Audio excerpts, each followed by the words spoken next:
Bonjour à tous. Rendez-vous inhabituel un jeudi, mais voilà, le changement, c'est maintenant aussi. C'est très bien aussi de changer nos petites habitudes. Toujours le même duo avec Alexandre.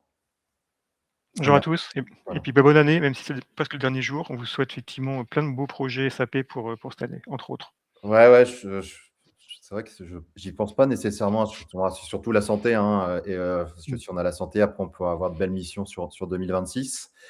On l'a évoqué, on fait toujours alors soit débrief ou plutôt un briefing juste avant de commencer. Après, on est vraiment sur du live et on passe pas plus de temps à essayer de cadrer tout ça. Donc, comme je l'expliquais à Alexandre, donc, en 2026, j'ai eu l'occasion d'échanger avec les équipes de Waldorf et de Yannick Peterschmidt sur deux sujets, hein, qui vont sortir dans les podcasts. Donc, les sujets, c'est toujours le cloud first, l'adoption alors là, on est focalisé sur la France, hein, mais de façon générale, on parlait de la francophonie, et là, c'était plus sur la France. Donc, l'adoption par les clients de la solution en cloud public. Moi, j'ai eu la chance de faire 3 implémentations en cloud public, mais je pense que tous les clients qui sont aujourd'hui sur une solution by design, le vecteur, le premier, c'est de passer sur une solution en cloud public. Donc, cette adoption-là par les clients en France, hein, Alexandre avait communiqué sur les chiffres des projets sur S4, hein, entre les chiffres annoncés et les chiffres réels, notamment les clients qui ont signé sur RISE, mais qui ne sont toujours pas passés sur S4 et la réalité. On a encore beaucoup de clients qui n'ont pas encore migré. Et deuxième sujet que j'évoquais dans ce podcast, qu'on va pouvoir aussi évoquer, c'est l'adoption et l'intégration de l'intelligence artificielle dans les solutions SAP et notamment dans les solutions cloud, et comment un client qui est sur une solution cloud publique va adresser ou comment nous, on peut l'adresser pour lui dire, voilà, dans ton business plan, ça serait pas mal que tu puisses intégrer des agents IA. Donc, je reparlerai dans le podcast, hein. Si je prenais l'exemple, sur 3 clients aujourd'hui qui sont sur du cloud public, un seul a émis uniquement l'envie d'avoir, et encore uniquement l'envie, d'avoir une démo. C'est-à-dire que pour lui, beaucoup d'entreprises pensent qu'il y a quand même beaucoup d'effets marketing, ce qui est vrai. Et après, c'est dans la réalité, qu'est-ce que ça va leur apporter versus moi, je paye tant, combien ça va me rapporter à la fin, ce qui est logique aussi. Mmh. Et après, je vais laisser après Alexandre. Ça va être toujours le même sujet, hein, qu'on parle toujours, c'est les recrutements sur 2026, les offres sur l'année 2026, les projets sur 2026. On pourrait aussi évoquer l'USF, quels vont être les sujets à venir sur l'USF, parce qu'on reçoit déjà les invitations pour préparer. Donc voilà, beaucoup de sujets encore. Et plus après, toutes les autres questions que vous allez nous poser. Ça marche. Si on veut faire un petit topo sur un peu la météo, du recrutement SAP, à la fin du mois de janvier.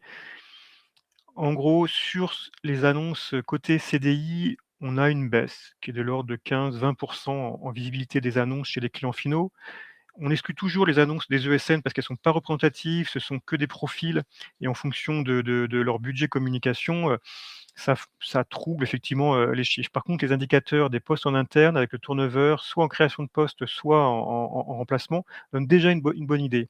Alors ce qui se passe, effectivement, ça baisse. Maintenant, c'est pas une vraie baisse parce qu'on connaît l'envers du décor et il se trouve que, ces annonces, disparaissent pour deux raisons. Soit elles sont captées par les cabinets de recrutement comme nous et elles les font disparaître et elles arrivent, chez nous. Soit elles sont effectivement, surchargées effectivement de candidatures qui ont rien à voir effectivement avec le poste et elles sont fermées. Le deuxième, c'est que, le marché caché augmente, en raison que, bah, les responsables de domaine, de DSI ou de responsables de compétences SAP, regardent d'abord dans les CV tech qu'ils ont en interne, les candidatures qu'ils ont reçus ces derniers temps, regardent effectivement par le bouche à oreille, par la cooptation, regardent s'ils peuvent pas internaliser des freelances et résultat, ces recrutements, bah, ils sont pas visibles. Le 2e sujet, c'est par rapport au cabinet de recrutement. Il y a aussi une baisse de ces annonces, mais pour une autre raison, c'est qu'avec, n'importe quelle IA un peu dégourdie, on peut savoir qui est le client derrière le recruteur. C'est très, très facile. Résultat, nous compris, on ne publie plus, d'annonces. Vous voyez effectivement des posts LinkedIn qui tiennent sur 3 lignes. On ne sait pas ce que c'est, il n'y a pas grand-chose ou autre. Je recherche un consultant FICO sur l'Île-de-France, 2 jours de remote et rien de plus. C'est normal. On n'a pas envie effectivement se faire spolier, nos clients derrière. Et ça nécessite effectivement de prendre contact effectivement avec les recruteurs et d'en discuter. Tu as bien fait, Mickaël, effectivement, de faire un post sur, le référencement d'une trentaine de noms qui recrutent. Là-dedans, il y a, allez, une vingtaine qui connaissent bien le marché francophone sur le CDI, une vingtaine qui connaissent bien le marché, francophone sur la partie, freelancing. Il y a une partie qui se recoupe. En gros, ça fait une vingtaine de noms qui ont des track records, assez importants et qui peuvent conseiller, dire: «Bah oui, il y a des possibilités à tel endroit, pour quel type de rémunération et pourquoi faire». Donc il y a une invisibilité, de fait, effectivement, de nous impossible de communiquer de manière claire et ça nécessite effectivement de prendre contact avec ces recruteurs.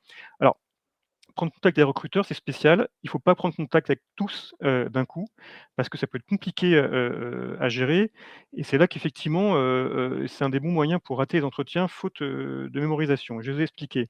Prendre contact avec des recruteurs, 1, 2, 3 maximum, c'est aussi sonder le marché. Si on dépasse ce nombre-là, on risque de se recouper sur des clients qui sont les mêmes. Donc quand on est freelance et qu'il y a 3 recruteurs qui shootent le même CV à quelques heures d'intervalle chez le même client, ça ne le fait pas.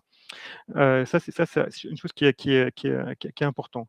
Et le deuxième, effectivement, c'est qu'on voit 2 catégories, de freelance aujourd'hui. Ceux qui effectivement, au travers le sondage que j'avais vu et je suis allé voir ces profils, ceux qui étaient à l'écoute du marché ou bientôt disponibles et ceux qui étaient en mission, que ça se passait bien. Et on voit 2 catégories, un peu des profils très solides, 15 ans d'expérience et plus, pas de problème, notoriété acquise, CV en béton, TJM, du marché, ça passe. Et une autre catégorie qui effectivement sont un peu plus fragiles, non pas par rapport aux compétences et aux expériences, du moins sur le facing, un peu le marketing, qui est le CV pour décrocher un emploi et après par rapport aux contraintes et ces contraintes, c'est la localisation, la mobilité qui devient de plus en plus importante. Même en Île-de-France, on a des dossiers qui sont refusés parce que le client dit: «Bah, il y a 1 heure et demie pour venir, moi j'ai des réunions le lundi matin à 9 heures. Il faut que le freelance il soit à tout prix là et c'est pas négociable et je veux pas de doute à ce sujet-là pour ça».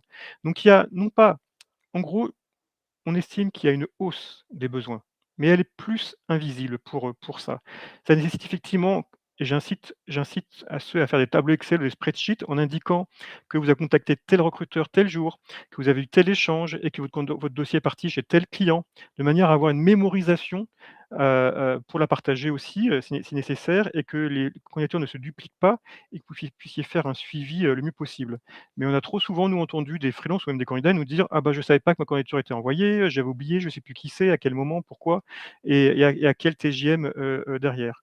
Donc cette démarche commerciale, elle est vraiment importante. Certes, nous, effectivement, on fait l'intermédiaire et on prend une commission au passage, mais quand on rémunère, à peu près entre 150 000 et 200 000 € de chiffre d'affaires un freelance, ça nécessite effectivement de prendre un petit peu de temps pour préparer les entretiens et de border ça en amont d'une manière, de meilleure manière. Pour les CDI, je m'attendais à une perche sur la partie cloud. Nous, les échos qu'on a des projets, cloud qui sont en cours et ben, ils sont particulièrement difficiles à délivrer pour toutes les ESN. Quand on échange effectivement avec les responsables, on leur pose la question: «Mais pourquoi l'ESN elle est tellement en galère, enfin elle est en difficulté, là-dessus?» Bah, il y a un sujet, ce sont les ateliers effectivement sur le cloud où il faut faire rentrer soit le legacy dans le standard, soit partir de zéro et ça nécessite bien plus de temps qu'il n'était prévu. Et peut-être un ratio de 1 à 3, là où effectivement il fallait 1 heure d'atelier au départ, il se peut qu'il en faille 2 à 3 heures, peut-être pas en même temps, enfin de manière, lissée dans le temps, de manière à ce que ça puisse obtenir, les bonnes spécifications derrière. Et ça, c'est un peu incompatible avec le projet au forfait parce que ça grille toute la marge de l'ESN qui est en stress, derrière. Et là, effectivement, c'est un sujet pour lequel on voulait aborder, et après je passe la parole, le sujet de la pression qui est mise sur ces consultants, ces chefs de projet qui sont sur ces ateliers actuellement. Mmh. Ouais, tu l'as évoqué, hein, à chaque fois, si on se réfère à la méthode Activate. Alors, les chiffres après, sur un atelier, donc si on prend un atelier, c'est un scope item, donc c'est 3 à 4 heures. Encore une fois, c'est alors ni une moyenne, c'est, ce qu'on peut avoir dans les différents, supports de la méthode Activate. Ce qui veut dire que, en fonction de la volumétrie des scope items, on sait tous que si SAP dit 4 heures, le client, il va poser nécessairement des questions, il va avoir de l'acculturation. On nous dit à chaque fois méthode agile, mais si on est sur de la méthode agile, on doit être tout le temps sur de l'itération. Il faut aussi considérer que dans le public cloud, une fois qu'on a fait deployed ou confirm, on ne peut plus faire de suppression. Donc, on doit être sûr au moment où on a fait le DCD, donc le dossier de conception, que tout est bon. Et tu l'as dit, hein, le cloud public, c'est une solution qui doit s'implémenter rapidement. Donc, c'est nécessairement moins d'un an, donc 6 mois à 1 an, on pourrait dire 8 mois l'idéal, et avec une équipe qui doit rester stable. Parce que, encore une fois, hein, plus on a des consultants qui tournent, c'est aussi du temps qui est perdu. Et on doit avoir un ratio derrière qui doit être plutôt, on doit être minimum d'interaction avec le client pour pouvoir être sur une échelle vraiment. 6 mois, pour moi, c'est l'idéal, hein. Mais je ne pourrais jamais te dire que sur l'ensemble des projets sur du cloud public qu'on fait, j'allais dire, secure dans le sens où on va faire une marge intéressante. C'est compliqué, tu l'as dit, sur forfait. Alors, à moins de dire au client, on a une base forfaitaire, ce qu'on devrait faire à chaque fois, hein, une base forfaitaire. Et tout ce qui va ne pas rentrer dans ce qu'on appelle le, le corpus standard, hein, Mmh. c'est-à-dire les interfaces, ou des choses qu'on sait pertinemment qu'on ne pourra jamais mettre dans le standard. Donc, il faut aller sur la BTP. Et donc, nécessairement, ça, il faudrait plutôt le passer en régie. Donc, être transparent du client, mais les clients ne veulent pas avoir ce mode hybride avec régie et forfait, ils veulent tout avoir en forfait. Mmh. Et c'est encore plus compliqué pour des clients qui étaient sur de l'ECC, qui veulent passer sur du cloud public. Et là, ils disent oui, mais moi, je pouvais faire ça dans mon ECC. Non, tu ne peux plus le faire dans du cloud public. Ah, il faut aller sur du private cloud. Mais c'est plus.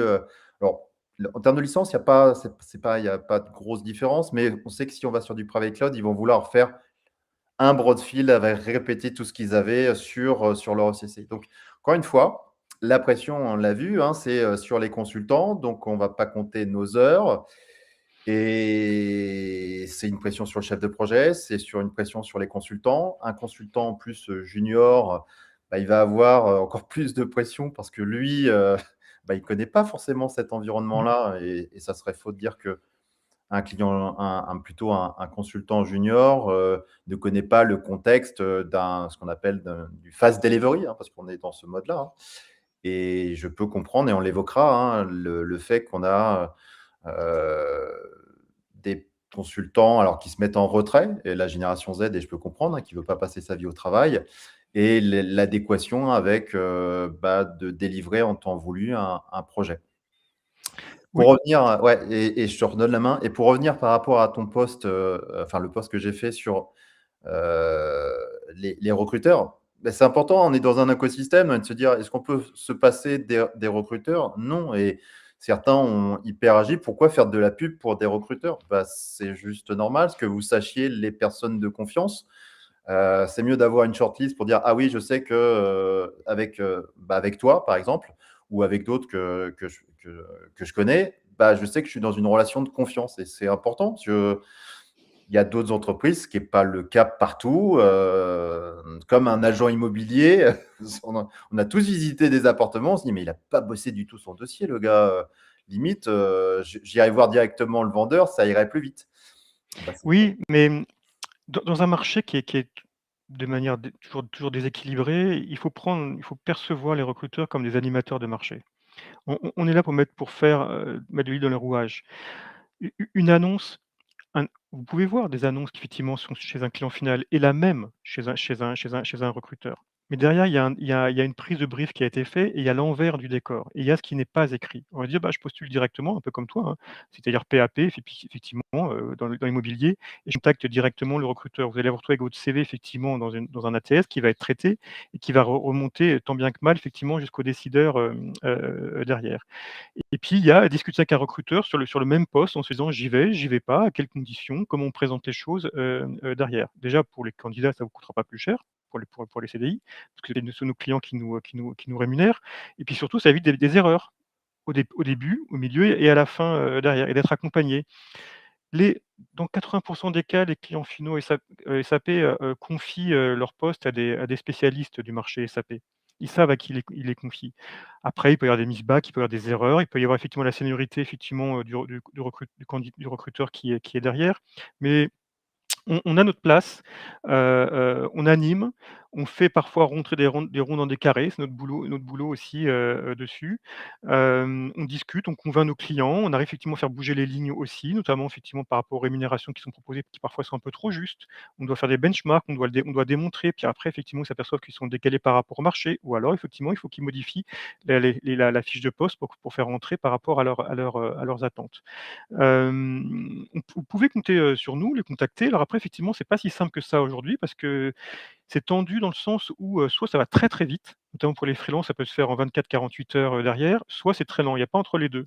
Et parfois effectivement, on nous reproche de pas donner des nouvelles, de pas savoir ou autre, mais il y a assez de friction côté client, il y a des incertitudes, ils ont remis la barre, plus haute, enfin je pense que tous les mois, ils remettent la barre un petit peu plus haute. Le sujet du TJM et de la marge que l'on prend est un sujet, aussi, on peut le comprendre. Maintenant, prenez un pool de 3-4 recruteurs avec, bossez avec et en général ça va bien se passer Mmh. pour les freelances et les CDI. Ensuite, par bouche à oreille, vous pouvez savoir, demander avec qui, d'autres freelances travaillent, dans quelles conditions, est-ce qu'ils ont eu des bons retours. Qu'ils soient français, anglo-saxons, ça change pas grand-chose, derrière. Ça dépend à quel type de client ils s'adressent, comment ils sont référencés et après, il faut reconnaître qu'effectivement par rapport aux Britanniques, ils ont une force commerciale qui est bien plus forte que les Français. Oui, parce que je sais que j'ai Daniel Patel ou d'autres de Heursapp qui me alors non pas qui me contactent régulièrement, mais bon, j'échange de temps en temps avec eux et donc c'est vrai Mmh. qu'ils me poussent régulièrement des CV donc ça aussi, c'est maintenant, de plus en plus de cabinets britanniques me font du push avec, des CV d'experts, hein, donc ce que j'avais pas nécessairement, avant. Alors est-ce que c'est, pour de la visibilité ou tout simplement ils ont des experts sous la main qu'ils avaient peut-être pas nécessairement avant? Oui, je pense qu'il y en a qui sont plus disponibles qu'avant. Ensuite, c'est du flux. Ils créent effectivement une dynamique, de faire avancer les dossiers, de les pousser, et c'est nécessaire en fait. Sinon le marché est grippé, ça avance pas, ça n'avance pas. Et puis de toute manière, un freelance, dans 90 des cas, ne peut pas contractualiser avec un grand compte. Les achats ne le permettent pas. Il y a quelques trucs et astuces pour le faire, en passant par une ESN, un boîte de portage, enfin ou référencé ou non ou autre derrière. Mais à un moment ou à un autre, il y a un ou 2 intermédiaires dans l'histoire. Ouais.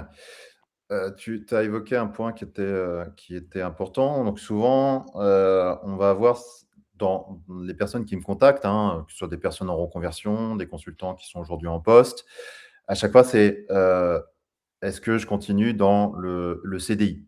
Est-ce que je privilégie le portage ou le freelance? Après la question c'est, bah, quel serait le bon TJM? Et après la dernière c'est, tous les personnes qui se disent: «Bah, ça fait 12 ans que je côtoie, 15 ans que je côtoie SAP, pourquoi on me considère comme un junior en tant que Mmh. consultant?» Et ça aussi, tu as beaucoup de gens, c'est pas que ça les déstabilise, donc ils se retrouvent à me poser des questions là et c'est pour ça que moi, à chaque fois, je les invite de dire: «Bah, venez ici», je pense qu'Alexandre sera plus à même de ce que là, mais bon, c'est comme sur un marché immobilier. Bah, c'est, si ta maison est trop chère, bah, tu la vendras pas. Si elle est trop basse, tu vas avoir plein de demandes et tu vas peut-être te dire: «Ah mais dans ce cas-là, je me suis mis trop bas».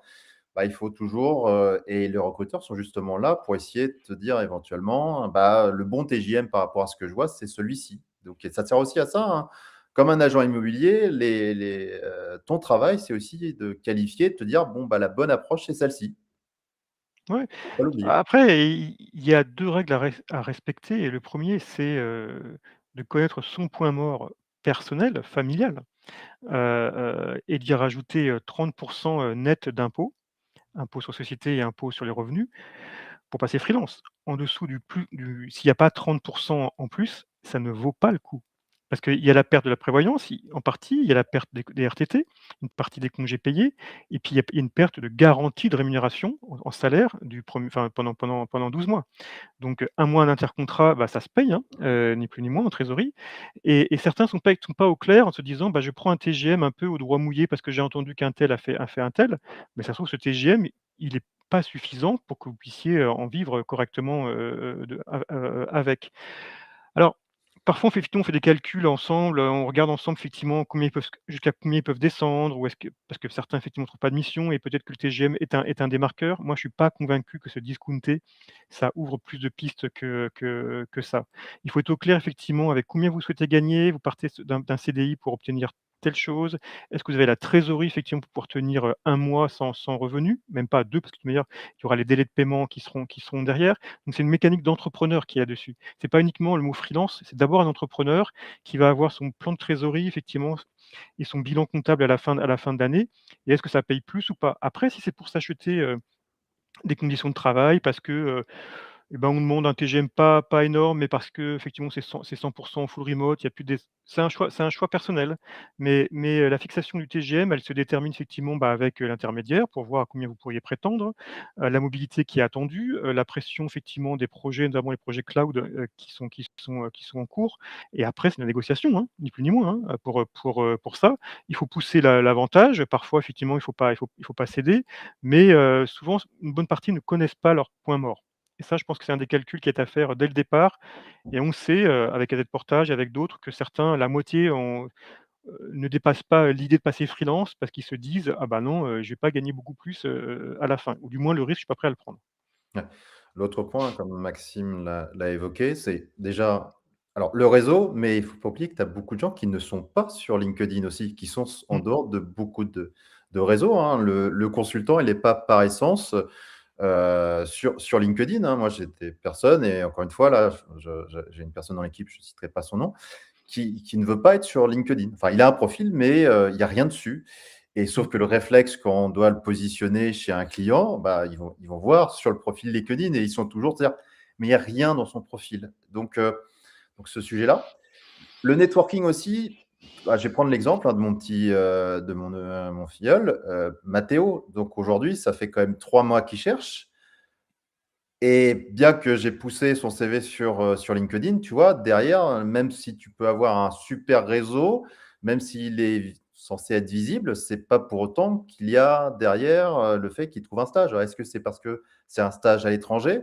Tu vois, ça aussi, c'est de se dire: le réseau, c'est bien LinkedIn, mais est-ce que derrière, il y a des fruits qui tombent de l'arbre? Et de se dire: «Est-ce que ça débouche nécessairement par des prises de contact?» Il y a ça, et je reviens à mon tableau Excel ou mon spreadsheet, il faut un suivi, et quelqu'un qui ne trouve pas une mission, ou un poste, au bout de 15 jours, doit se poser des questions, de pivoter quelque chose. Ça sert à rien de thermo-shooter effectivement son CV partout d'un coup, puis de voir ce qui se passe derrière. C'est même le meilleur moyen pour se griller, sur le marché. C'est de faire des test and match, c'est effectivement je postule à 3-4 missions, sur Freework, ou le Hibou, ou n'importe quelle plateforme qui existe, et je regarde ce qui arrive pour voir. Je mets mon CV à tel endroit et je regarde ce qui arrive. Et j'étudie chaque retour avec attention et plus Si ça transforme, tant mieux. Si ça transforme pas, bon, bah, je pivote un petit peu d'un quart de tour pour voir effectivement, si j'obtiens plus de résultats, derrière.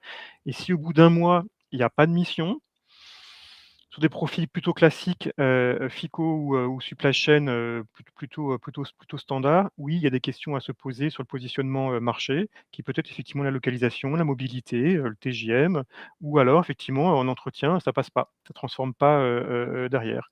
Alors oui, il y a des choses qui sont pas très agréables. Vos dossiers, parfois, ils serviront de lièvre par rapport à d'autres dossiers, de plusieurs cabinets simultanément.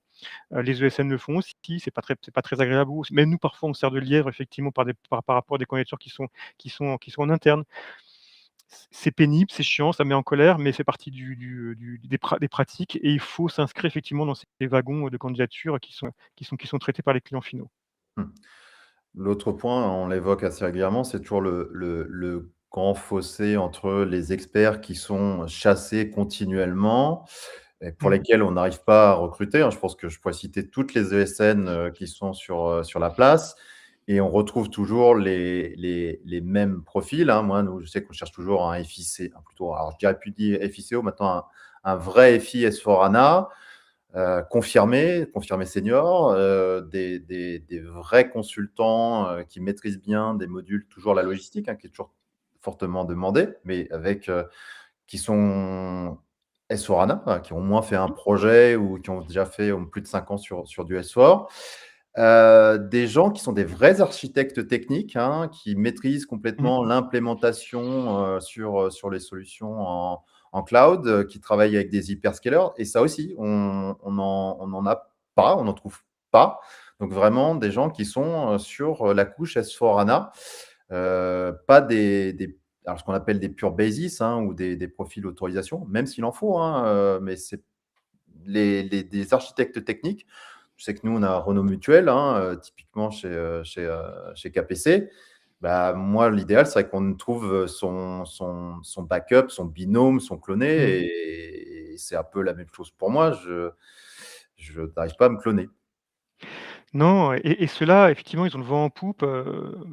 On a fait des recrutements effectivement en fin d'année en fin d'année dernière sur ces profils-là. En ESN, ça va être des tickets à 85 000 € de revenus. Certaines ESN peuvent se le permettre, d'autres pas d'autres pas. Après, c'est pour quoi faire, dans quelles conditions et sur quel type de projet. Ils sont pas nombreux sur le marché, les architectes techniques qui ont plusieurs projets à leur actif, là-dessus. Ils sont bien, souvent ils sont sous les radars, et je dis pas qu'ils désactivent leur profil LinkedIn, mais pas loin, pour pas être sollicités, tous les 4 matins, dessus. Ils ont aussi des projets, intéressants.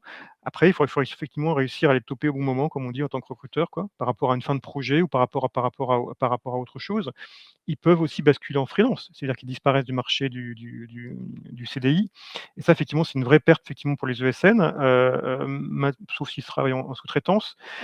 C'est une denrée qui est rare, qui je pense peut, au vu de certains projets qui sont parfois en difficulté, de certaines entreprises effectivement qui sont un peu chahutées, se dire: «Bah, tiens, je change effectivement d'environnement pour aller sur autre chose».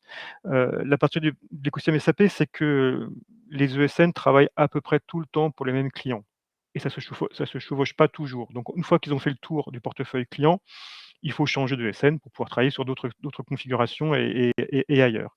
Pareil en interne. En interne, une fois que le projet est terminé, c'est un paysage applicatif, il y a tous les rollouts qui sont à faire. Bon, bah, après, qu'est-ce qu'on fait? Là, on peut très bien être payé effectivement et ronronner effectivement sur son poste, mais certains se disent: «Bah, pourquoi pas? Bah, je veux être onboardé sur d'autres projets», et après se poser la question: «À quel moment? Et pourquoi faire?» Donc il y a des Mickaël, il y a des possibilités effectivement d'aller les chercher, de les recruter. Après, il y a, la capacité effectivement à ces intégrateurs, à ces ESN ou ces cabinets de conseil, si on fait une distinction entre les 3, à bien les encadrer, et là aujourd'hui, là où ça pêche un peu, c'est la partie gestion de projet, management. Parce que, devenir manager, c'est une histoire. C'est pas fait pour tout le monde. C'est pas fait que pour d'anciens experts, derrière, et une des raisons pour lesquelles effectivement les projets cloud et les autres effectivement sont en difficulté, c'est que la notion de PMO, de directeur de projet, de chef de projet, de change manager, et ben, ça revient au goût du jour, mais de manière, contrainte par les clients. Ils demandent une méthodologie, ils demandent effectivement une capacité à faire du change management, en interne. C'est pas toujours le rôle de l'intégrateur. Parfois, ce sont des cabinets qui sont spécialisés, dessus, donc on rajoute une couche. Donc quand effectivement, quand on a en amont un Bearing Point, un EY, ou un Deloitte qui fait les prescriptions et qui parfois se loupe un peu sur les scope items, et que les ESN derrière galèrent un peu pour rattraper tout ça, et ça crie un peu côté société parce que c'était pas prévu et que la douloureuse qui arrive, elle est beaucoup plus chère que prévu. À ça, effectivement, on rajoute des ateliers qui, sont parfois mal, préparés en amont, et qui met en pression les consultants. Il y a toute une tendance qui est en cours et qui nécessite, de ceux qui veulent s'engager sur ces projets-là, qui sont très intéressants, qui upskill rapidement, je dirais, les compétences, un état d'esprit. Et je pense qu'il y a un état d'esprit, qui nécessite énormément de communication, d'écoute, de résistance et de préparation. Je pense qu'aujourd'hui, aussi bien pour les entretiens que pour les entreprises, il y a un manque de préparation en amont, des projets. Ouais. Bah, tu évoques ce point-là, et au travers, moi, avec l'association, c'est que maintenant, c'est de se dire, comme dans la méthode Activate ou qu'importe, n'importe quelle méthodologie, c'est d'avoir une méthode. Donc faut déjà savoir, faire un Gantt, ça, c'est pas besoin d'être PMO pour le faire. De savoir, de s'inscrire, qu'est-ce un atelier fit to standard, hein, c'est pas le client qui décide, c'est on doit arriver à faire amener le client un rond dans un carré, ça revient un peu au même principe. Ça veut dire que au-delà du scope item, c'est les bonnes pratiques. Donc, savoir animer un atelier sur les bonnes pratiques et amener le client à la bonne pratique. Mmh. Après, toute méthodologie, c'est structuré, c'est de faire un dossier de conception qui tient la route. Et là, encore une fois, maintenant, on a des outils, on a de l'intelligence artificielle. Donc, pareil, hein, pour se dire on est sur du cloud public, c'est nécessairement, si on a un chef de projet, il doit nécessairement, si on est consultant, je dois avoir une IA. Après, c'est toujours le même problème. C'est est-ce que c'est une IA de l'entreprise ou c'est une IA personnelle? Est-ce qu'elle est gratuite? Est-ce qu'elle est payante? Est-ce que je maîtrise correctement les prompts? Quid de l'information que je vais envoyer à l'intelligence artificielle? Parce que si Mmh. j'utilise une intelligence, on va dire, gratuite, j'expose dans ce cas-là toutes les données et ça, c'est pas cool. Donc, il faut nécessairement avoir une IA professionnelle. Mais en soi, aujourd'hui, n'importe quelle personne, je ne parle pas que du pro, on doit avoir une IA pro. C'est pas parce que tu vas dépenser 20 $ par mois que ça va te coûter un bras. Pour moi, c'est juste obligatoire. Savoir encore utiliser des outils, alors comme tout le monde ne peut pas se payer Signavio, se dire, il y a pas que Signavio dans la vie, il y a plein d'autres outils. Moi, j'utilise Mermaid. Souvent, un atelier, tu fais un petit schéma à la fin, tu demandes à l'IA, tu lui passes toutes les données, il te fait un joli schéma. Ça parlera au client. Déjà, tout de suite, ça va le rassurer. Il va dire, ah, OK, voilà. Donc, un dessin, des fois, ça vaut 1000 pages d'un DCD. Donc, toujours, hein, si on est dans le cloud public, c'est des règles de bon sens paysan. Voilà, c'est des choses simples. C'est un dossier de concession qui est bien ficelé. Un planning que tu es censé respecter. Des schémas et après, on l'a dit, d'avoir de la continuité et à un moment de savoir fermer des portes, hein, parce que tu as des clients qui aiment bien les ouvrir dans tous les sens. Ça, c'est pas possible sur du cloud public. Donc, un bon consultant, c'est quelqu'un qui a un minimum une bonne méthodologie, qui connaît la solution et qui connaît plutôt les solutions, qui connaît quelqu'un qui est sur le l'ECC, il ne connaîtra pas nécessairement le cloud public, le cloud privé ou les solutions sur S4. Et il ne faut pas oublier que SAP aussi fait évoluer la méthode Activate. Ils sont en train de faire une refonte de la méthode Activate. Ils sont en train de refaire une refonte des certifications, ce qui est plutôt bien. Mais sur 100 certifs, il n'y en a que 20% aujourd'hui qui sont même avec de l'IA. Ce qui est super, hein. Pour moi, c'est limite, c'est de faire avec l'IA, c'est un VAE. C'est-à-dire qu'on bonifie plutôt l'expérience avec Mmh. l'interaction avec une intelligence artificielle. Euh, mais c'est que 20%. Donc, c'est-à-dire que les 80 autres pourcents, c'est du bachotage. Donc, ça favorise plutôt un consultant junior qui va que bachoter. Mais moi, aujourd'hui, je ne peux pas passer 3 mois. On a fait le petit exercice avec KPC de se dire, voilà, si entre le coût de la formation et ce qu'on appelle les coûts cachés, hein, c'est-à-dire la non-facturation, ça pique. Donc, sauf que SAP, demain, dans la méthode aussi, ils vont nous dire, aujourd'hui, j'allais dire qu'ils ne sont pas un peu laxistes, mais ils te disent, l'important, c'est que vous ayez des consultants certifiés dans ce ESN pour faire de l'implémentation. Mais SAP, peut-être, va changer demain le modèle et dire, ah non, non, il faut que l'ensemble des consultants qui fassent une implème sur du cloud public, sur du cloud privé, soient tous certifiés. Et là, ça va être un gros problème. C'est-à-dire qu'effectivement, il va y avoir un travail préparatoire qui est important. Moi, en tant que recruteur, sous ce prisme-là, il y a la capacité à pouvoir en parler en entretien et à convaincre un futur employeur. Il y a des consultants, des chefs de projet, des directeurs qui ont fait des projets extraordinaires. Après, il faut avoir la capacité à pouvoir à pouvoir en parler.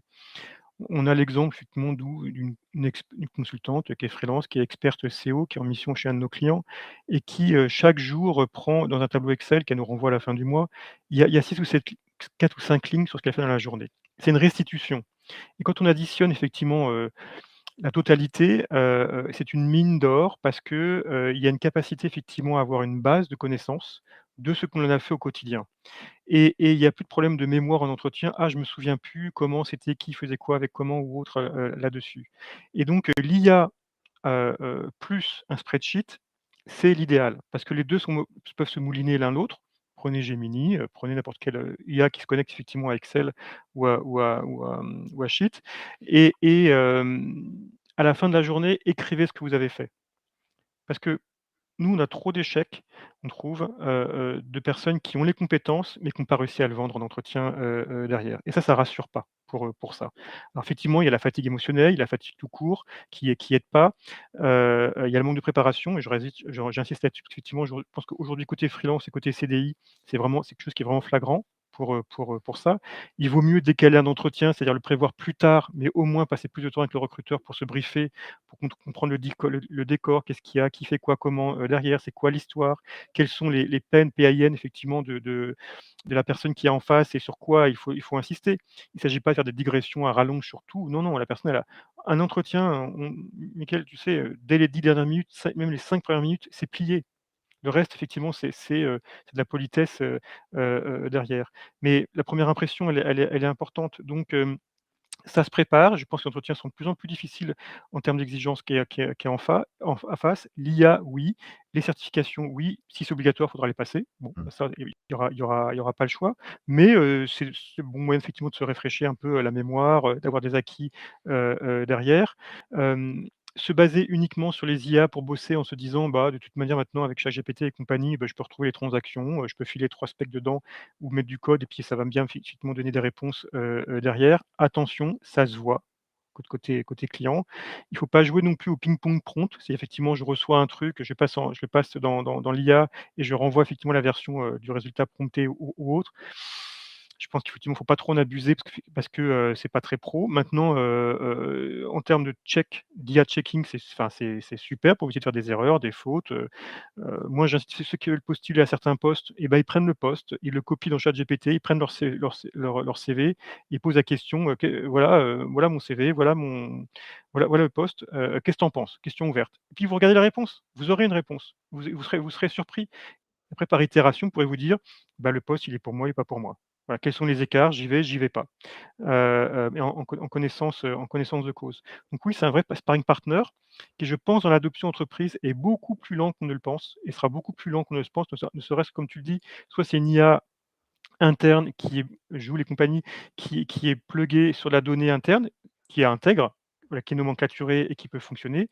Soit c'est une IA un peu, copilote, enfin ou Gemini interne ou autre là-dessus.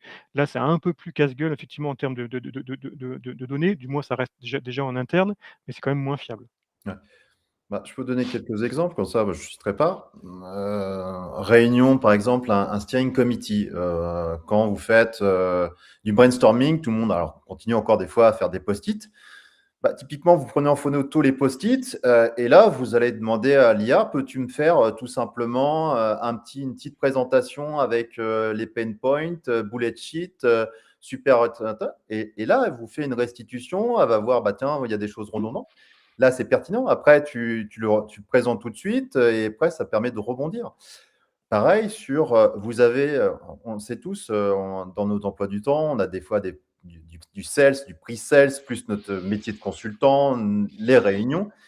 Bah, de temps en temps, tu dis: «Bah, demain, tiens, j'ai un point, une démo à faire à un client». Lui, il va te pousser rapidement son cas d'usage. Bah, typiquement, là, tu vas utiliser un prompt. Tu dis: «Bah, voilà, le client, il a besoin de faire un tel atelier». Tu vas chercher sur SAP4Me le scope item, tu le fais tourner dans la moulinette. Tu lui dis: «Bah, tiens, va me chercher quelques données sur le catalogue du client». Et là, tu dis: «Bon, OK, comme ça, je peux faire une démo qui colle à la réalité». Si on avait pris à l'époque, c'est de se dire: «Bah, ça me permet en quelques minutes d'avoir quand même quelque chose qui me permet d'être cohérent, encore une fois, mais ça ne me sert pas nécessairement que pour, l'envoyer directement au client. Ou, bah, là, un expert, moi, j'aime bien aussi des fois, te dire, bah, je veux faire un fit tout standard. Je demande à voir le client, à avoir toutes les données. Je prends sur un DCD et après je le soumets à un expert, je dis: «Bah, tu en penses quoi?» Et honnêtement, sur une version pro, moi, ça fait, presque 1 an et demi que je nourris, Gemini, et je vais pas dire qu'il fait beaucoup d'erreurs et il commence à faire plutôt quelque chose qui est plus personnel. Ah, je dis pas que, c'est quelque chose qui est visible et de se dire: Ça a été fait par Michael ou ça a été fait par une IA». Mais, elle apprend vite, bien plus vite que moi. Si je devais faire la même chose demain, te dire, bachoter et faire une restitution. Donc pour moi, c'est un vrai copilote, mais je relis tout le temps, je mets ma petite touche personnelle ou je fais des corrections parce que je dis: «Non, ça, c'est pas bon». Mais je ne vois pas aujourd'hui une personne ne pas travailler, enfin, je ne me vois pas travailler sans. C'est-à-dire que pour moi, maintenant, c'est un outil, Mmh. indispensable dans mon quotidien. Bah, c'est un outil pour sa carrière.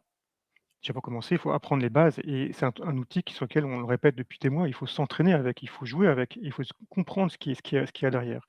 Nous, on en a utilisé, on a fait des POC, un certain nombre, on a plié un certain nombre aussi, parce que ça ne marche pas correctement. C'est pas complètement fiable, ça hallucine. On a fait un test, tu le sais effectivement sur quelles sont les compétences à acquérir, pour un consultant SAP pour rester dans le marché et être up to date pour ça. Et sur des dizaines de CV, à chaque fois, elle nous disait: «Il faut apprendre à débugger en ABAP». Alors, elle est un peu butée la machine pour ça, mais à n'importe quel profil, il nous collait les bases de l'ABAP, derrière. Après, on se pose la question: «Mais pourquoi ça insiste comme ça ou autre?» Est-ce que le truc est très anglo-saxon? Ou effectivement la notion de business analyst plus debug est dans leur culture? Peut-être que cette machine a raison, peut-être qu'effectivement apprendre à débugger, dans l'environnement cloud, peut-être qu'il y a quelque chose qui va se passer, du moins pouvoir décrypter, passer les transactions et de voir effectivement où il y a des anomalies. Et qui dit que comme on va réagir effectivement et faire pivoter, aborder le sujet des consultants basistes qui, il y a un an se disaient: «Voilà, ils vont tous disparaître, voilà et il y en aura plus besoin d'eux ou autres». Moi, en interrogeant 2 patrons de TME, 2 responsables de TME ou autres, ils me disent: «Mais non, non Alexandre, c'est 3-4 fois plus de travail que l'on a aujourd'hui. Le travail, il est complètement différent. On n'a plus les mains dans le moteur, certes, mais il faut prescrire, il faut contrôler, il faut expliquer. Le niveau de l'éditeur, il est pas extraordinaire, non plus. Il faut se documenter sur ce qu'on peut faire, ou pas faire en fonction de l'interlocuteur. Quand je dis ça, extraordinaire, ça dépend à qui on a affaire en face, à l'instant T, et ça consomme effectivement des ressources qu'il n'y avait pas auparavant. Donc ils se retrouvent effectivement prescripteurs, ces administrateurs, ils supervisent. Il y a des trucs qu'ils pouvaient faire auparavant qu'ils peuvent plus faire, derrière, et il se peut qu'effectivement le consultant SAP mute, aujourd'hui, et qu'il discute effectivement, avec le client, ou que ce soit une sorte de superviseur, et qui de temps en temps, il aille, et peut-être pour ça qu'il y a du dit: «Apprends à débugger», derrière, sur la BAP version cloud, on va dire, dessus, de manière à ce qu'il y ait de moins d'allers-retours possibles, et tout de suite puisse dire: «Bah, le problème, il est tanké à cet endroit-là». C'est curieux, mais je pense qu'effectivement, il y a des mutations qui sont en cours dans ce métier, et on n'est pas à l'abri de surprises d'ici 3-4 ans. Ouais. Bah, c'était une des questions, c'est, qu'on a évoqué avec les équipes, sur cest dire on se voit où dans 10 ans? À la fois du côté client et aussi du côté, consultant avec l'IA. Donc, le monde rêvé demain de l'IA côté client, c'est que tu n'as plus du tout à taper sur un clavier. C'est que tu es en interaction continue avec ton système d'info. Tu lui poses des questions. Voilà, regarde toutes les références qui sont en rupture. Quelles sont tes préconisations? Peux-tu m'envoyer tout simplement un petit dashboard qui me permet de faire de la prise de décision? Mmh. Demain, pareil, côté consultant, lui aussi, on lui, demandera, dire: «Voilà, le client m'a envoyé les informations suivantes. Peux-tu me préparer demain l'atelier pour, en gros, que je puisse intervenir et dérouler les processus?» Encore une fois, sur du conversationnel. C'est-à-dire que les démos seront plus où, on va dérouler un scope item. Le système aura déjà limite préparé ton environnement de démo avec les données du client parce qu'il se sera plugué sur le web. S'il n'a pas accès aux données, bah, il ira chercher toutes les informations et en quelques heures, il sera capable de le faire. Alors, est-ce que demain, on aura besoin d'autant de consultants? C'est toute la question. On va juste déporter. On aura peut-être, bah, des consultants, tu l'as dit, qui vont devoir toujours plus nourrir et rendre plus personnelle l'intelligence artificielle. Mmh. Mais les consultants, comme moi, hein, qui sont technico-fonctionnels, bah, il y a le changement de paradigme est tellement important que voilà, moi, l'ABAP, ça s'arrête là maintenant. Demain, je ne vais pas aller faire, la BTP, tout ça, parce que c'est un autre métier. Donc, Mmh. on va avoir des métiers, on va peut-être revenir à des vrais spécialistes. Le médecin généraliste qui va être capable de faire différentes choses, mais qui va trouver vite ses limites pour après t'envoyer vers le spécialiste du cœur, du rein, du foie et on va peut-être revenir à ça. Le médecin généraliste, c'est plus un technico-fonctionnel. Il va pas essayer de te faire une opération à un cœur ouvert comme ça dans son petit cabinet. Oui, et puis il y a peut-être une particularité qui est de plus en plus demandée, c'est la capacité d'écoute. et d'attention. Ne serait-ce que, on prend un projet cloud, public, pas de legacy ECC, un contrôleur de gestion qui avait son super tableau de bord avec, 36 formules dans son tableau Excel derrière ou autre. Il se retrouve avec 2 pauvres tuiles effectivement sur Fiori, derrière. Et ben il faut du temps pour qu'il digère, pour ça. Mais à la fin, il n'aura que ça pour bosser, derrière. Donc il faut l'accompagner. On n'est pas dans la technique, on n'est pas effectivement dans la capacité ou autre, on est dans la partie change management et il y a de plus en plus d'attentes côté entreprise. Les attentes qui sont nécessaires. L'entreprise veut simplifier les processus, elles veulent avoir une meilleure visibilité, elles prennent SAP, pour ça. Elles veulent plus d'usines à gaz, comme elles avaient auparavant. Déjà, elles les achètent pas aujourd'hui et elles veulent plus de lisibilité. Elles sont sous contrainte financière, elles veulent de marge, elles veulent gagner des parts de marché ou du moins ne pas en perdre. Je pense que le consultant SAP, ça sera un consultant qui va d'une génération un peu tampon, effectivement, entre l'application et les métiers. C'est un peu généraliste pour ça et qui après saura s'adresser avec une IA ou non, à la bonne personne pour démêler, un problème, derrière et ça, c'est important parce que c beaucoup enfin, un certain nombre de candidats, de freelance se font retoquer, c'est pas sur les compétences techniques, derrière. Ils les ont, mais il y a un truc qui passe pas en termes de communication, derrière. Je rappelle la préparation, mais joindre des freelances, joindre des candidats, échanger avec eux dans les bonnes conditions. Ils sont à la maison, le wifi il est pas top, la connexion, fibre est pas top, ils sont pas chez eux, et donc là effectivement ça se sent, derrière. Ils sont pas préparés, ils sont entre 2 endroits. J'ai envie de dire, si vous voulez passer, 1 mois, je sais pas, chez l'ami à la campagne, au fin fond d'un champ où ça capte pas, prenez une antenne, Starlink, hein, ça coûte 29 € aujourd'hui, hein, pour ça, mettez-la dans le coffre quoi et utilisez-la quand il y a besoin, ayez une clé, 5G en backup, virez le wifi si ça ne fonctionne pas et tirez un câble dans l'appartement pour que en RJ45 pour que la communication elle soit bonne. À la clé, c'est 120 à 200 000 € hein, sur un entretien ou 2 qui est gagné. Ça nécessite effectivement un petit investissement, mais ça, c'est des micros signaux qui fait qu'à la fin, c'est très agaçant côté client et recruteur, de pas réussir à pouvoir échanger dans des bonnes conditions. Parenthèse fermée. Oui, non, mais que ce soit sur employeur ou même demain, hein, de plus en plus de consultants sont en mode remote, hein, que ce Mmh. soit, en freelance ou, internalisé. Et c'est vrai qu'il y a rien de pire que, bah, non, coupe la caméra parce que j'ai pas suffisamment de débit. Alors déjà que tu es en remote et en plus, la personne peut pas te voir en face à face, ça pose un souci et si en plus on veut avoir dans l'acceptation, la confiance, c'est plus facile de savoir que tu es, voilà, que tu es bien chez toi et pas sur la plage et que tu voilà. Je caricature volontairement, mais c'est important Mmh. que la personne voit, enfin, que tu sois pas en slip devant ta caméra. C'est-à-dire que c'est le minimum. Tu te lèves, tu te prépares et c'est ta journée de travail. Certes, tu es à distance, mais il y a quand même des certaines de règles de bon sens qui s'appliquent. Donc, Oui, on sait effectivement quand on nous dit: «Est-ce que je peux m'appeler sur WhatsApp?» Bon, on se doute bien qu'il est pas en France, quoi. Mais pourquoi pas avec un recruteur ou autre? Avec le client, par contre, effectivement, s'il y a un Teams et ben, le Teams, il marche, il est à jour. Le Zoom, il marche, il est à jour, parce qu'il faut le mettre à jour régulièrement, derrière. J'ai mis ça c'est pas un problème, c'est une page web, mais souvent les entreprises, elles ont des outils propriétaires sécurisés. Il faut les prendre en compte. Donc il faut avoir des PC qui tiennent la route, des Mac qui tiennent la route, derrière, des connexions qui sont correctes.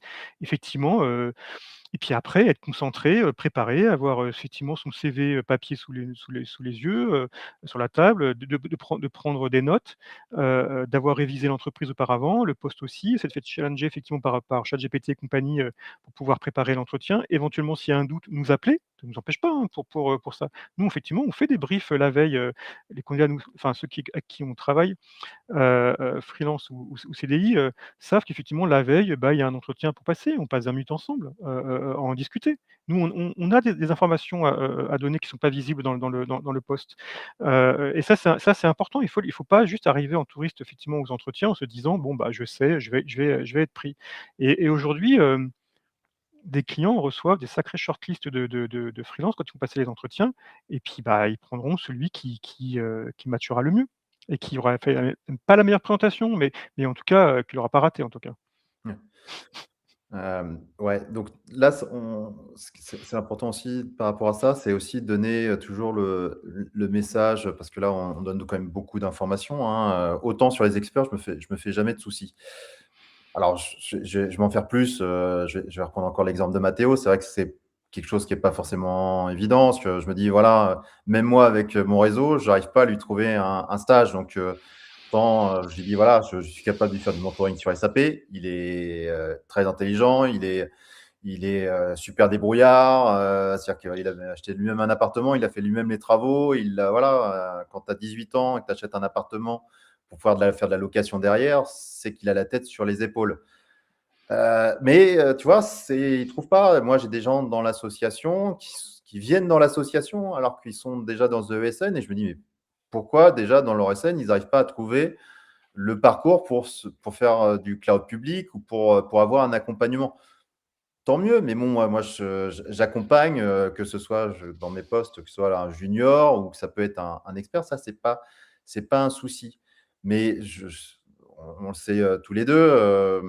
Moi, ce qui m'intéresse aussi, et on essaye de le faire, on gagne pas d'argent sur LinkedIn, on le fait, bien volontairement sur notre temps libre, et on le fait sur notre temps libre de toute façon. Mais comment aider toujours au mieux? Parce que chaque fois on dit: «Bah, moi je vais essayer», on essaye de fédérer une communauté francophone, mais faire juste un post, et de se dire: «Bon, bah, une fois qu'on a fait ça, qu'est-ce qu'on peut faire d'autre?» Tu vois? C'est toujours cette question-là. Comment on peut rassurer, aider des personnes qui arrivent sur le marché SAP, se disent: «J'ai passé une certif, j'ai investi 10 000 € Mmh. dans une formation, je suis passé par le Spro Club ou sur Data Scientist», et à la fin, ils te disent: «Ah, j'ai dépensé», je pourrais citer des noms, «j'ai dépensé 10 000 € et malheureusement, j'ai pas un job derrière». Mmh. Ça, cette étude de marché, oui, alors c'est un peu tard quand ils sont là, mais elle est à faire en amont. Nous, quand on a des juniors, ou des personnes qui veulent se reconvertir et qui disent: «Je voudrais rentrer sur ce marché», c'est vraiment très basique. Où tu habites? Quel est ton employabilité? Full remote, tu oublies, il y a pas pour les juniors. C'est pas possible et c'est pas bon pour commencer, à bosser. Et je dis: «Mais si vous pouvez vous permettre d'aller en province, Amiens, Morlaix, Nantes, Orléans, Lyon, Toulouse», bon, j'ai dû en oublier quoi, pour ça, mais autorisez-vous à y aller. Il y a des centres de services, il y a des pôles projets qui sont en province. Oui, les rémunérations, elles sont pas vraiment en dessous, je trouve. C'est pas s'il y a pas un écart transcendant entre Paris et province, là-dessus. Peut-être sur les juniors, mais du moins sur les seniors, je vois pas trop de différence, aujourd'hui. Si vous avez la chance d'avoir une double nationalité, Maroc, Tunisie, Algérie, tentez votre chance. Il y a des besoins, vous serez payé au salaire local, ça va durer 1 an, 2 ans, 3 ans et puis, bah, vous aurez fait un, deux, 3 projets derrière, puis après vous revenez. Mais cet investissement, il est pas que en temps, il est pas que en argent, il est là où il y a des emplois pour ça. C'est un peu notre spécialité. Et moi, effectivement, je viens il y a très longtemps de la gestion des plans sociaux et il se trouve que, on peut voir les mails, la formation, s'il n'y a pas un employeur qui est dans un périmètre d'1 heure en voiture ou en transport en commun, c'est mort pour ça. Et ça, il faut le savoir dès le départ. Quelle est ma capacité effectivement, à combien je pourrais prétendre? Si une personne me dit: «Bah, j'ai 70 000 € de revenus», OK, mais est-ce que vous êtes prêt à descendre à 50 000 pour faire une reconversion, derrière? Bah, non, c'est pas possible. Bah, dans ce cas-là, c'est pas ça qu'il faut faire. Il faut faire autre chose, là-dessus. Il y a et il Je commence toujours l'entretien par: «Qu'est-ce qui vous manque dans votre poste actuel? Et qu'est-ce que vous souhaiteriez avoir dans le prochain?» Et une fois que j'ai la réponse, qu'est-ce que vous seriez prêt à perdre? Il y a des compromis qui sont à faire, qui parfois sont peut-être un peu, radical. Tu l'as évoqué dans un poste, la compétition qu'il y a avec les pays de l'Est qui arrive, c'est pas l'Inde, c'est pas ou autre, ça arrive progressivement. Pologne, Hongrie, Roumanie, il y a des belles ESN qui sont installées là-bas avec des personnes qui effectivement, sont multilingues. Quand elles parlent en français, on n'entend même pas l'accent, derrière parce qu'elles sortent de formations universitaires locales et elles ont des niveaux d'anglais, et de français ou d'autres langues qui est assez bon pour ça. Alors oui, les salaires, ça a rien à voir. Moi, j'ai envie de dire et j'en connais qui l'ont fait, hein, qui sont partis effectivement dans ces pays-là, se former et qui sont allés intégrer, X, je ne vais pas le citer, effectivement, un cabinet conseil qui est sur place et qui depuis y est, travaille en français et en anglais pour être en français, ça les arrange, qui a des bases en comptabilité effectivement, françaises. Alors ça, ils prennent. Le salaire local, j'ai aucune idée. de ce qu'il de ce qu'il en est. Il doit pas bien être bien élevé, mais qui peut-être pendant 18-24 mois va monter en compétences. Alors effectivement, quand on présente les choses, c'est un peu, c'est un peu raide, mais je pense que, déjà, ces personnes ont été mal orientées au départ, parce que l'étude du marché, personnel n'a pas été faite Ouais. pour ça. Non, mais après, pour répondre à Isabelle, bah, si les ESN forment, mais il faut aussi faire la part des choses. Moi, je pars du principe que bah, quand tu es en intercontrat, donc déjà, ton mindset, c'est bah, tu te mets en disponibilité. Quand je dis en disponibilité, c'est que déjà, il faut que dans ton ESN, que tu aies bien les environnements, que du cloud public, du on-prem, et que les consultants, ils aient aussi un peu de jugeote et de se dire, bah, là, j'ai 2 minutes, et la première chose que tu dois faire, bah, c'est sur l'heure du midi, bah, si tu as mangé qu'en 30 minutes, bah, tu fais 30 autres minutes, voilà, te former. C'est pas toujours se dire, le consultant, c'est quand même lui qui s'investit en premier, hein. La première Mmh. source d'investissement, c'est lui-même, hein. De dire, est-ce que c'est à l'ESN nécessairement de te former? Oui, elle te donne un cadre, elle va te mettre à disposition un abonnement sur le Learning Hub, mais à un moment, vous êtes des grands garçons, des grandes filles. Enfin, moi, je n'ai pas attendu qu'une ESN me dise, Mickaël, forme-toi sur la solution S4HANA. Donc, moi, déjà, j'ai changé de Crémoy pour pouvoir faire des projets sur S4HANA. Donc, ça aussi, hein, c'est important de se dire, on l'a déjà évoqué avec Alexandre, à partir du moment où on sait qu'on est dans une entreprise et qu'on te dit, non, mais tu es très bien sur la TMA, tu fais très bien sur le l'ECC, tu dis, non, moi, j'ai envie de faire un projet S4, bah, je suis allé voir ailleurs, Mmh. tout simplement. Ou demain, vous dites, tiens, je cherche un projet. Moi, j'ai été contacté pour un poste qui était à Boston. Bon, moi, après, plus pour des raisons de vol avec l'alternance avec ma fille, mais ça me posait aucun souci. Mais c'est toujours ça, c'est de se dire, tu l'as dit, la mobilité. Mmh. Après, de savoir si tu habites n'importe où, si tu dis, bah, moi, je suis mobile partout, dans toute l'Europe, les gens, ils te diront, bah, après, si tu habites au plein milieu de la campagne, c'est pas mon problème. Tant que tu arrives à prendre l'avion et le train pour être chez moi à 9 h lundi matin, limite, moi, je dis à chaque fois, je dis, mais pourquoi me demander où j'habite? C'est pas votre problème. Je dis, moi, je serai toujours là où vous me dites d'aller. Donc après, la question se pose pas. Donc, mobilité, flexibilité.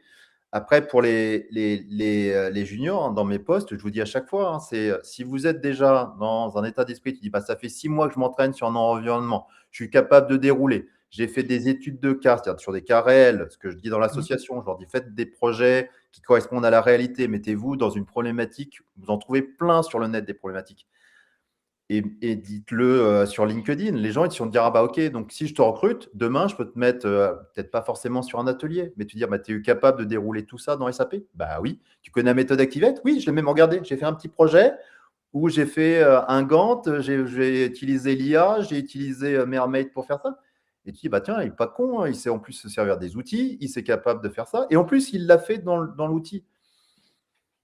Ça Oui, démarre il y a un travail de personal branding, j'aime pas ce terme-là effectivement à faire, mais c'est de faire savoir autrement que sur le CV là-dessus. LinkedIn est une bonne plateforme. Les posts, oui, je vois effectivement arriver des juniors effectivement qui racontent sur quoi ils travaillent, sur ce qu'ils ont fait. Hem, c'est le début de l'histoire. Parfois c'est un peu raté, parfois c'est très bien fait ou derrière. Ils peuvent demander à ChatGPT effectivement de corriger et puis effectivement de mettre en forme, de manière plus judicieuse avec, en indiquant: «Mon intention, c'est de me faire repérer», et ChatGPT va réécrire la personne derrière. Après, elle pourra la relire, le réécrire à la main pour pas que ça fasse trop robot, quoi. Mais oui, oui, c'est un moyen de se faire de se démarquer, par rapport à d'autres. LinkedIn est une formidable plateforme. Certes, on fatigue un peu avec le feed aujourd'hui, mais malgré tout, il y a quand même des choses qui sont intéressantes. Il y a, peut-être effectivement, une dégradation, de la qualité des profils, pas dans le sens pas où ils sont de moins en moins actualisés, mis à jour. Donc on le répète, mettez correctement à jour vos profils, mettez l'acronyme SAP dans le titre, sinon ça ressort pas dans les moteurs de recherche que l'on utilise. N'indiquez pas, tout de suite que vous avez changé de poste, enfin dans le sens où, attention quand vous touchez votre profil à la fin, il vous dit: «Voulez-vous le publier?» appuyez pas effectivement dessus, parce que vous avez juste changé, une variable, enfin une virgule, dessus. Sinon tout le monde tout le monde va applaudir, derrière, et enrichissez-le sans dévoiler les clients si c'est confidentiel, mais rajoutez quelque chose, derrière, et puis ce qui arrive. Le deuxième truc effectivement, la gestion de la boîte LinkedIn qui effectivement, a une UX qui est pourrie, mais qui effectivement est quand même nécessaire. Ça veut dire que quand des recruteurs vous contactent, quand d'autres consultants vous contactent ou autres là-dessus, répondez. Alors, je dis pas qu'il faut faire un slash quelque chose qui automatiquement dit: merci, je serai disponible à partir du mois d'avril, 2026», mais presque, pour qu'il y ait une réponse derrière. Vous laissez une trace par une réponse ou sans réponse. Pour nous qui sommes assez sensibles effectivement sur la relation candidat et la relation freelance, c'est important pour nous. Les clients, c'est pareil, hein, pour ça et toute sollicitation, ouais, répondez. Répondez, en disant que vous êtes pas disponible, pas intéressé, on garde le contact, derrière. Et le jour effectivement où vous aurez besoin, vous aurez des meilleurs taux de retour quand vous solliciterez les uns les autres. Après, comme tu dis, effectivement, sur le temps de travail libre, soit en ESN, soit en tant que freelance, et si on aborde effectivement ces shadow consultants, je pense qu'effectivement, il y a un vrai travail de veille à faire entre freelance, entre ESN et freelance pour monter en compétences. Peut-être qu'aujourd'hui, au travers de ton association, certes, c'est pour faire monter en compétences des juniors ou des personnes qui sont en reconversion, il se peut qu'effectivement, les personnes ne parlent pas assez entre elles pour ça. Il n'y a pas de groupe de travail, il n'y a pas de groupe d'atelier. L'USF était un truc formel, effectivement, mais qui s'adresse à peut-être 200 clients parmi, les 1 300 qui existent, clients finaux, en France, ou peut-être un peu plus si je me trompe. Pour ça. Mais il y a peut-être pas assez de partage de connaissances, de retour d'expérience, dessus, de freelances qui ont réussi certains projets, qui se sont plantés sur d'autres et qui effectivement, l'appel à un ami, comme, je dirais, le jeu, est peut-être pas assez utilisé. En tout cas, il y a des personnes qui sont en interne et qui sont aussi prêts effectivement, à apporter leur expertise, gratuitement en plus et dire: «Bah, voilà, moi je suis un expert du module SRM, je maîtrise, par cœur». Quelqu'un qui est coincé dessus, bah, il me demande, je vais l'aider, quoi. Mmh. Bah, moi, c'est la vocation que j'essaye de faire avec l'asso, hein, c'est d'essayer de regrouper des gens, qui déjà veulent investir du temps pour Mmh, eux-mêmes, pour monter en compétences. Après voilà, je cherche pas non plus à développer et qu'on soit, 10 000 parce que de toute façon, c'est sur mon temps libre. Moi, encore une fois, c'est quelque chose que je fais depuis 25 ans. On ne s'improvise pas forcément comme ça, de se dire: «Bah, tiens, je vais monter, une association, une structure, avec, de la formation». Parce qu'après vous tombez, avec les amis de SAP, hein, qui peuvent très bien vous dire: «Mais attention, ça, tu as un cadre légal dans mmh. lequel intervenir». Donc moi, je fais avant tout de l'accompagnement. C'est super important, c'est de se dire: où est-ce que vous voulez aller? Comment vous voulez y aller? Je fais des démos sur la solution. Mais après, il y a une grande partie, Romain en est le très bon exemple. C'est voilà, il a investi du temps, il s'est formé, sur le cloud public, avec l'association. Il a pu trouver un poste chez Ipanova et tant mieux. Donc maintenant, il a son chemin. Donc ça veut dire que quand vous êtes une personne en reconversion, que vous n'avez pas forcément une grosse connaissance sur les solutions S4, vous avez toujours des opportunités et peut-être plus dans les petites ESN que dans les très grands groupes. C'est peut-être ça Oui. le message. Visez les petites ESN. Les petits ESN effectivement, aujourd'hui sont si quand c'est un partenaire qui décide, il peut prendre un risque. Ce qui est un peu moins le cas effectivement dans des ESN structurées qui attend un certain cadre ou autre, derrière. Là, je vois une parenthèse un petit peu polémique effectivement, c'était, je me suis fait un peu harponner effectivement par un CV qui arrive, au cabinet, 8 ans d'expérience, PPQM, exactement ce que tout le monde recherche, derrière et en fait, derrière était caché un commercial de l'ESN. Bon, et qui discutait avec moi. Donc effectivement, on l'a révélé, on a découvert effectivement tout un écosystème qui était derrière, qui consistait à faire venir des personnes, du Maghreb et leur coller la pression en disant: «Si tu démissionnes, tu auras pas tes papiers, tu vas les perdre, derrière». Donc en gros, elles ont soit des passeports talents, donc soit à 45 000, soit à 55 000 en fonction du degré de diplôme qu'elles ont, soit des autorisations de travail et puis, elles sont en mission et puis après elles se disent: «Bah, je suis un peu en dessous du marché quand même, avec mes 8 ans d'expérience, j'ai 45 000, ça les vaut pas quoi». J'aimerais bien partir et puis là, effectivement, on a des sortes de Thénardier effectivement qui, à la fois les logent en plus et en même temps leur disent: «Ah non, si tu pars, tu te rends compte, la préfecture, ça passera pas bien et puis je peux te griller sur le marché». Alors merci à Thierry Chernac qui effectivement l'a annoncé sur le poste. Il y a aucun patron de SN qui peut vous griller sur le marché. Le marché ne l'écosystème ne fonctionne pas, comme ça. Et puis vous avez 2 catégories, vous allez sur le site de SAP SAP Partners, vous mettez France, vous mettez, conseil, derrière et vous allez voir la liste des à peu près 60, intégrateurs, SAP, labellisés et puis après il y a tous les autres. Voilà.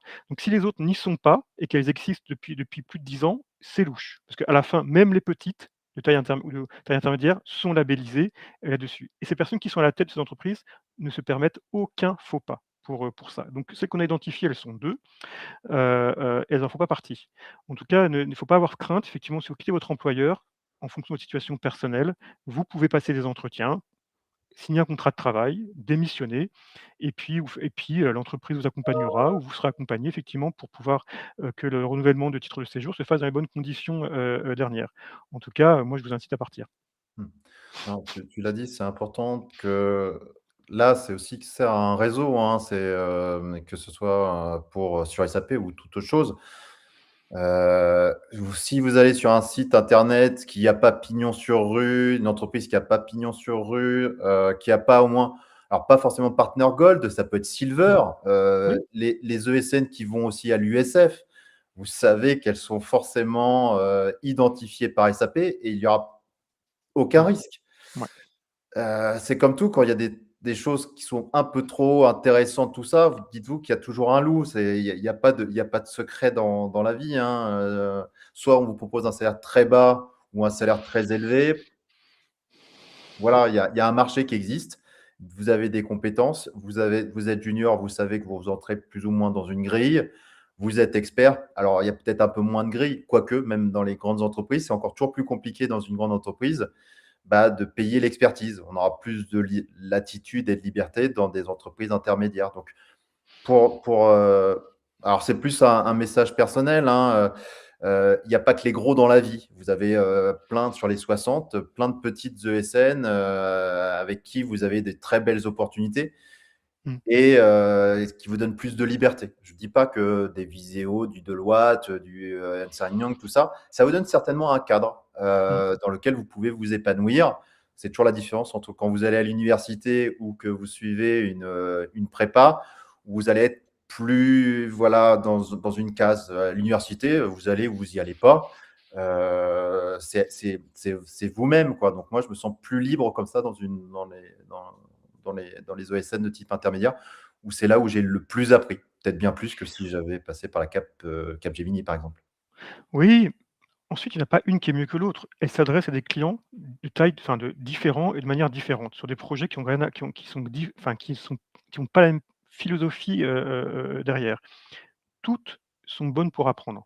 La méthodologie Accenture, oui, effectivement, elle est redoutablement efficace, sur certains projets et rentrer dedans, oui. Après, elle peut être très contraignante, voilà et certains, effectivement, ils ne trouvent plus leur compte au bout d'un certain temps et puis, effectivement, quand on est consultant senior chez Accenture, passer manager, c'est une autre histoire pour ça. Donc effectivement, certains, se carapatent effectivement pour aller dans des sociétés de taille intermédiaire, plus petites, où là, effectivement, ils auront une latitude qui seront différentes. Maintenant, il peut y avoir des gaps, quand même, passer d'un Accenture à une société où les personnes sont 10, même si elles sont experts sur un sujet, ça peut piquer un peu, derrière. Mais pourquoi pas? Pourquoi pas? C'est à essayer. Ensuite, il ne faut pas s'interdire, vu que ceux qui ont déjà des compétences, il y a pas de risque sur le marché. Ils trouveront un emploi, derrière. Ils peuvent se dire: «J'essaie en interne, je vois ce que ça donne. Bon, bah, au bout d'un an et demi, c'est pas pour moi, je retourne dans le monde du conseil, parce que je suis contraint par le paysage applicatif ou les projets» ou d'autres effectivement, bon, bah, là, franchement, le monde du conseil, c'est bien, mais en ce moment, aller à Pétaouchnok, 2 fois 3 jours par semaine, ça le fait plus, quoi et je suis et j'y arrive plus, je suis fatigué. Soit je suis à la limite du burn-out et je dis: «Stop» et à ce moment-là, peut-être qu'un poste en interne où le projet est localisé au même endroit pendant 2 ans, bah, peut-être c'est peut-être plus confortable pour ça. Le Mmh. le sujet du burn-out, tu l'avais évoqué effectivement, dans un de tes postes et il est important. Le burn-out tel qu'on le définit aujourd'hui, je pense, a changé qu'il y a une quinzaine, d'années. Une quinzaine d'années, c'était à la fois un surinvestissement personnel, l'employeur demandait rien, mais personne effectivement se surinvestissait, soit l'environnement effectivement, grillait la personne. Aujourd'hui, il y a une nouvelle donne qui arrive et tu le vois avec les IA ou autres, il y a une surcharge informationnelle. Ça arrive de partout, tout le temps, du réveil jusqu'au coucher, derrière, ça n'arrête, jamais et nous, on l'entend côté sala enfin, candidat en se disant: «J'ai envie d'une société qui adresse mieux l'information, la structure et rentre dans mes capacités physiques, je dirais psychiques, de pouvoir à tout assimiler et pouvoir travailler, derrière». Ça demande effectivement des sortes de nouveaux managers qui effectivement communiquent peut-être moins, mais mieux. Mais ça, c'est un vrai sujet. Je ne sais pas si tu le rencontres sur des projets ou autres, mais il y a une surcharge qui est dantesque, qui arrive sur la tête des personnes aujourd'hui, quoi.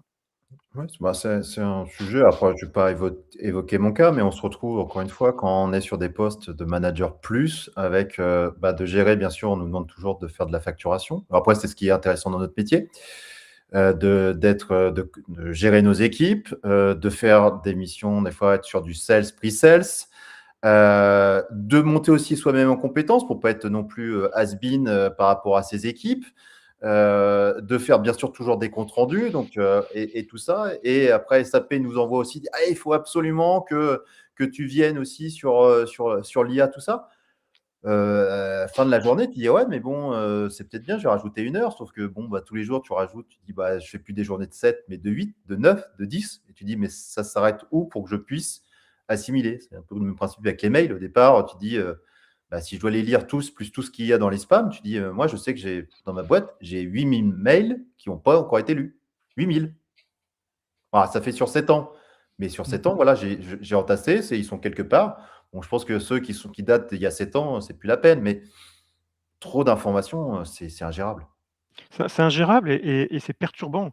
Certaines entreprises en ont conscience et restreignent effectivement à un ou 2 canaux de communication pour travailler, mais d'autres qui effectivement ont, la communication du client, la communication effectivement de leur employeur qui est parfois une ESN, les mails, les SMS, les WhatsApp, les sollicitations, les applications, parfois des applications dans l'entreprise qui existent, qui sonnent de partout. Les canaux Slack qui sont rajoutés pour certains effectivement parce que c'est à la mode. Le Teams qui effectivement qui clignote de partout en permanence et je pense que cette surcharge informationnelle, elle est que certains se disent: «Ouais, j'arrête, je vais bosser ailleurs». Parce qu'effectivement alors que le poste est intéressant, les collègues sont sympas ou autre, mais ils n'arrivent plus à une vraie surcharge. Alors après effectivement, ça peut être une intrapersonnel, c'est-à-dire faire des déconnexions, trier, ne garder ce qui concerne la personne et rejeter effectivement ce qui concerne le manager ou les autres. Il y a le fond et la forme, il y a ce qu'il y a dedans aussi, il y a des messages effectivement qui sont stressants, comme au début de l'échange qu'on a eu, il y a la pression qui est sur les projets, qui est pas anodine. Ça, c'est un sujet sur lequel on n'a pas tous la réponse pour ça. En tout cas, il y a des entreprises dont certains de nos clients en ont conscience et font des ruptures de communication numérique, si besoin, préparent mieux en amont, ont une célérité qui est peut-être moins forte que sur d'autres clients. Mais si certains effectivement saturent, l'entreprise elle changera pas. Elle a toujours fonctionné comme ça, il y a pas de révolution qui va se faire. Ça peut parfois que empirer, derrière. Oui, c'est le bon moment pour aller étudier d'autres postes, en interne ou dans le conseil. Ouais, c'était le point justement qui était important, hein, c'est de se dire, n'attendez pas de péter un plomb pour, alors déjà, vous en parlez dès que vous sentez quelque chose, vous en parlez à votre encadrement. Si à la fin, il y a rien qui bouge, de toute façon, la seule solution, c'est pas d'aller chez le médecin, c'est de partir, hein, c'est ce qui se vous sauvera toujours la vie, hein. Laissez Mmh, pas votre santé, parce que vous aurez plus de boulot et plus de santé. Donc, quitte à privilégier quelque chose, privilégiez votre santé. Si vous êtes dans un environnement qui est toxique, même si, ça changera pas, c'est-à-dire qu'ils le feront avec vous, ils le feront avec le remplaçant et même peut-être que la personne qui était avant vous était partie pour les mêmes raisons. oui, ouais. Non, on connaît les réponses, on les sait nous, pourquoi effectivement il y a les turnover qui est derrière. Heu il y a très peu d'entreprises qui sont malveillantes, c'est pas là-dessus. Il y a parfois une maladresse, une mauvaise organisation de gestion du temps et des projets, derrière. Après certains effectivement sont compatibles avec certaines organisations, puis d'autres qui le sont pas. Puis d'un certain temps, effectivement, les batteries, elles sont vides. Ça sert à rien effectivement, de les griller, derrière. Ça coûte rien d'aller passer un entretien, de me poser une question à un recruteur. Voilà ce qui m'arrive, voilà ce que j'aimerais, voilà ce que je veux plus, derrière. Est-ce qu'il y a des projets qui sont intéressants à une demi-heure, 3/4 d'heure, 1 heure de chez moi en voiture ou en transport, en commun, et on en discute, on en discute. Ça se fera peut-être pas tout de suite à tenter, mais peut-être d'ici 2-3 mois, l'opportunité, elle va tomber. On aura souvenir de vous, on aura les notes qu'il faut derrière et on vous contactera. Donc, et puis, il y a le sujet, de l'internalisation qui est importante, aujourd'hui. Est-ce qu'il faut travailler dans des contextes internationaux qui sont de plus en plus forts ou pas? Je pense que la pratique de l'anglais est de plus en plus importante et effectivement, sortir de projets francophones pour aller sur des projets plus anglophones, vu que l'anglais ne se maintient qu'en le pratiquant. Je pense que ça, c'est un des critères. Sinon, c'est peut-être se fermer des opportunités le jour où on est à l'écoute du marché. Il y a des belles boîtes françaises, hein, francophones, mais quand on a bossé 10 ans dedans, bah, on est un peu rouillé, les entretiens en anglais, on les rate pour ça et puis on a perdu la main, quoi. Ouais, donc c'est pour ça. La liste qu'on a fait, vous avez tous les recruteurs worldwide. Donc, soit des gens qui sont que sur le marché canadien, d'autres sur le marché européen. Même vous avez des recruteurs pour ceux qui veulent aller, chez les Wallabies, vous avez de l'Australie et même du NZ, donc du New Zealand. Donc voilà, donc dans cette liste-là, vous avez, le monde entier, et avec les bonnes personnes. Donc, Ouais. envie de partir, envie de changement, dépaysement, de fatigue, de vouloir progresser. Voilà, donc on est là avec Alexandre. Envoyez-nous un message, on répondra nécessairement. Peut-être pas tout de suite dans la foulée, parce que comme on vient de l'évoquer, on reçoit nécessairement plus on a de personnes dans un réseau, mais on vous répondra, ça c'est sûr. Oui et puis, relancer les recruteurs. Parfois ils répondent pas, comme dit, c'est des boîtes qui effectivement mails qui arrivent. Aujourd'hui, on a des outils qui synchronisent LinkedIn, WhatsApp, les emails, c'est pas complètement efficient et on traite nos priorités, derrière. Insister. On vous reprochera pas effectivement de nous relancer, nous demandant: «Bah, j'ai des nouvelles, comment ça se passe? Est-ce quelque chose pour moi? Comment est le marché? Est-ce qu'on peut en discuter?» derrière. Ça peut être de manière synchrone ou asynchrone, derrière. Relancer. Voilà. Bon, on pensera à toutes les gens qui ont posé quelques questions, on y répondra et on se nourrit de ces questions-là pour le prochain je crois que ça doit être le 27 février. On fera de toute façon, on fait toujours des petits posts pour annoncer le prochain live. Merci, à Voilà. bientôt. Merci beaucoup et à bientôt.